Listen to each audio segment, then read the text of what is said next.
You are listening to the Wyn Thomas File. And time for another guest on the Wyn Thomas File. That is Norda Mullen and her track Lemonade. How are you, okay? Hi, very well, Wyn, how are you today? I'm fine. Well. Yep. Tell me about this track then. What is it? What's it all about? This is just to offer a little escape from today's world, which I think can be kind of rough sometimes. So it's just a little uplift of just going back to a time when all of our lives were a little bit easier, when you could just have a glass of lemonade and everyone were going to be fine. Because I've seen so many songs with the word lemonade in it, or the title Lemonade. Oh, have you? Yeah. There's a couple that's funny. Was that before you heard my song Lemonade? You mean you've heard a lot of Lemonade songs? No, I did some research and actually found some other songs which are called Lemonade. I see. Isn't that funny? Well, see, that's how it is. You know, when you're buying a red car, all you see are red cars. But yeah, I think that's true for like a lot of things. I've thought of, like, if I want to think of a song title or a something, I'll type it in, and everything's taken. Yeah. So many new ideas, I think.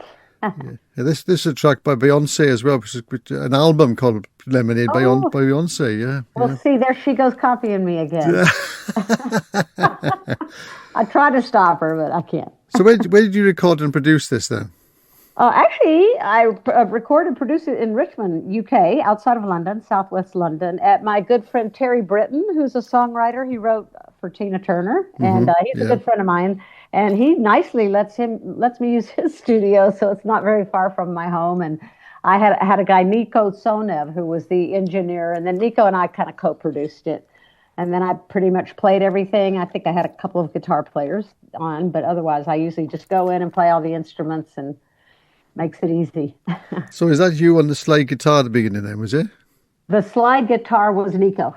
So like I say, so what happens is I'll hear the part, and then I go to Nico and I say, well, you kind of play this, but, don't play just like that, because then he'll sound stiff. So I sing it, and then I say, now make it your own, but play it like that. And I told him I wanted I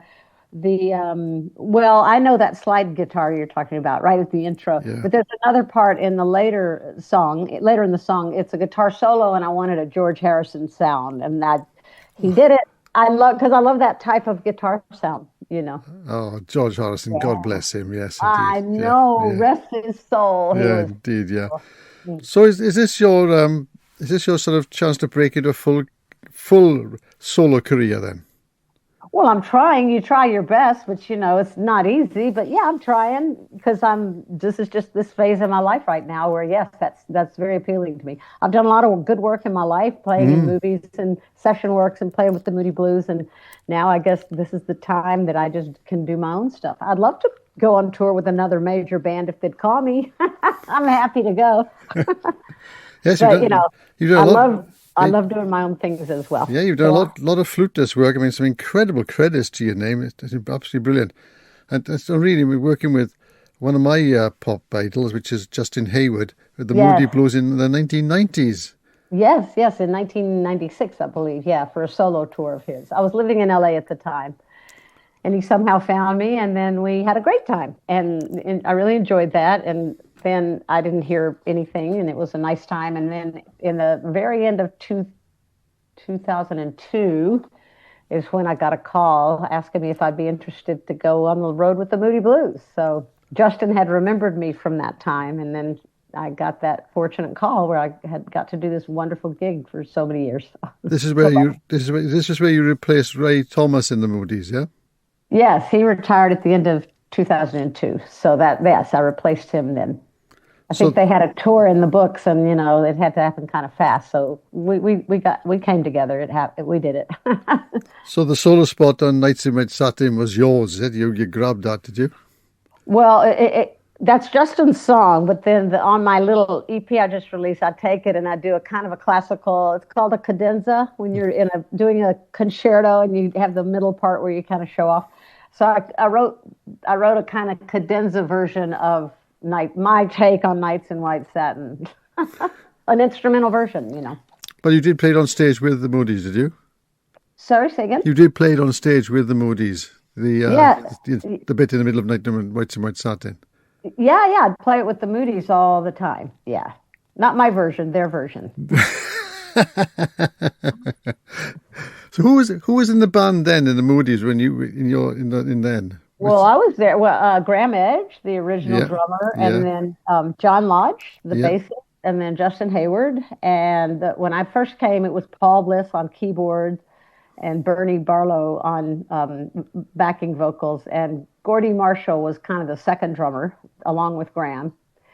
And that was like that for several years. And then Paul Bliss left, and we had a keyboardist called Alan Hewitt, and he stayed with them till the band ended when we all left. And and then there was another backing singer called Julie Reagans. But as far as the main members, it was Graham and John and Justin. Right, okay. For the whole time, really, that I toured, we've only lost all these people just so recently. Oh, I know, it's terrible. I mean, especially for Justin as well. All these people have gone and left him. Oh yeah. It's horrible. Must be a horrible, lonely feeling. It must be, but he's still working. He's still touring. Yes. Yeah, he's doing it, and God bless him. He should. What else is he going to do? You got to do it, right? What else do you do? Well, that's right. What else you got to do? Yeah. You don't want to go golfing or anything, so you got to do music. Now you've worked in a lot of film music. Tell us about that, please, if you wouldn't mind. The film when I'm playing flute in the movie. Yeah, that's a whole other world. That's a tough world to get into as well. And I was living in LA, and I was freelancing, doing a lot of TV commercials and just session work in general. And then I was also teaching. If you're in LA, the people that you usually know are usually very rich and famous people and I was teaching all of their kids music. It seems like I got into this little bubble because they trust each other and it's word of mouth. And so anyway, I started teaching Randy Newman's children. Oh, right. And I was just so lucky, and I was so obnoxious because I'm a trained. I know I can play the flute. That's one thing I know. So I'm very trained, and so I used to go into their house and I'd say, "Randy, you should use me in your movies. You should use me." And I was just so nervy and so annoying. And of course, rightfully so, he kind of ignored me. But then I'd sit underneath. I was downstairs in their little library, and the grand piano was there. But I'd come to teach his daughter the flute, so I'd just sit there while I was waiting for her, and I would just play, and I really played and played and played, and made sure that he heard me. And he did hear me, he did. But and then I kept, because it's a very tight group. That whole session thing in LA is very hard to get in there. It's not easy, So anyway, he finally one day out of the blue, I just got a call for Toy Story 2. That was the first movie I think. And then it just went on from there, and I did other movies with other composers, and it was great. It's great fun because when you're prepared for that, it's great. You just go in and sight read it, and then you're done, and you make nice money, and you're in the movies. You go to the movies, and you can hear yourself. Well, if I watch Toy Story 2 again with one of my grandchildren, I'll listen to that flute bit. 2 and 3, Toy Story 2, and the Jurassic Parks and the Matrixes and Monsters Inc. and all those a lot of those Pixar movies I got to do. So it was great. It was a great time. Oh, no, that's absolutely fantastic. Absolutely brilliant. Yeah, I'm wonderful lucky stuff. Girl. Yep. There we go then. So now you're settled in London. I'm in Richmond upon Thames in southwest London. Yes, darling. It's lovely. We like Richmond upon Thames. Well, the single. I didn't want to leave. I told my fiance at the time, we didn't know who's going to move because we had a long distance thing, and he lived here and I lived in LA. And I knew one of us was going to have to move, and I kind of had an idea who it was going to be. It was going to be me moving to England. So anyway, we came here. We used to go back and forth. And one time when I was here, he dropped me off on Richmond Green.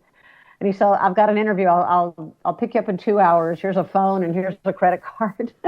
And then in 2 hours, he picked me up and I said, "I'll make you a deal. I'll leave California if we live right in Richmond." And he goes, "Oh my gosh, no."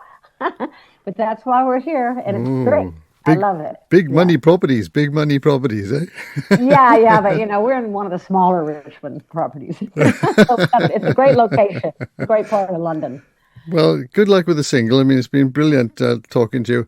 I really do like the single. I like the guitar work as well. That's really brilliant. Thank you very much. Yeah. That's Nico Tsonev. He's a good player. Player. Yeah. And we're going to play the single right now.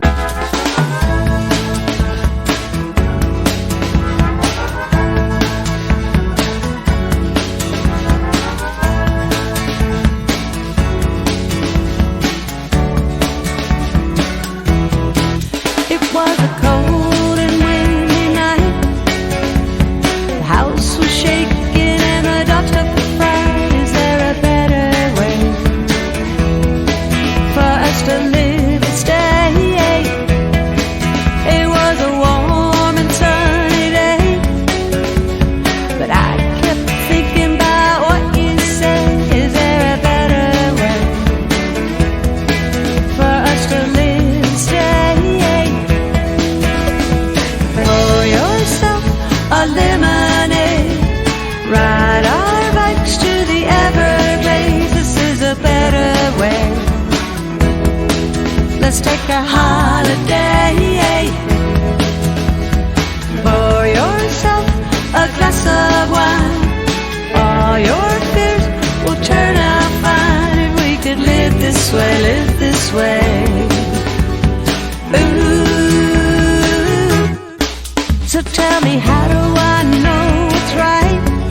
take a holiday. Pour yourself a glass of wine. All your fears will turn out fine if we could live this way, live this way. Ooh.